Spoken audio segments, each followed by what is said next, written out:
در روز 25 حزیران 2015 ده چتین داعش کمکجیک لباجار کوبان پیکانین و سویل هدف گرتن. شیخ عدلان گوجگوند زیارت یک شهدین کمکجیا کوبانیا و شهادات کشین آگل گو باجار دپاره ذکریا. شیخ عدلان گوت صبح 25 حزیران روز کتاری و به ایش بو 100 سال جی درباس ببن امیوی روزی قد جبیر نکن. کمکجیا نشکه که با چوله دا ها تمه ام پی نحسیم بازار می کوبانه تحف شرجی کرد تشتک دمه نهیشتن مال ملت مگی شرجی کردن گی تالان کردن گی عدیسا پی نحسیم است که هر مهندی وانه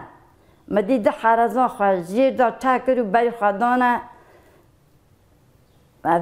هیلی غربی ردیان کانی مسجد دار ردیان لام گو وا چیه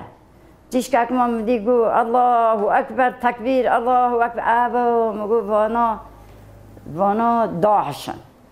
اچو من هندر مارا خواه نزار خواه را گو داعش کتم مالیار من اگی هرنه ام به باکر در ریوان هوار به من حسیان گو بری خواه غربی دا کن گو بری خواه شرقی دا مکه دومانا پر رج شرقی دا تیه وایا داعشن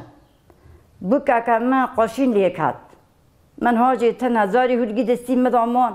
من نزار افزارنا به چه هاوی گرنا گرات کی کنه قکی خواه رواندد از وگریم هات معمار هر مانیاک ده بیشگی زاری مدا دایند مارا مدا داینه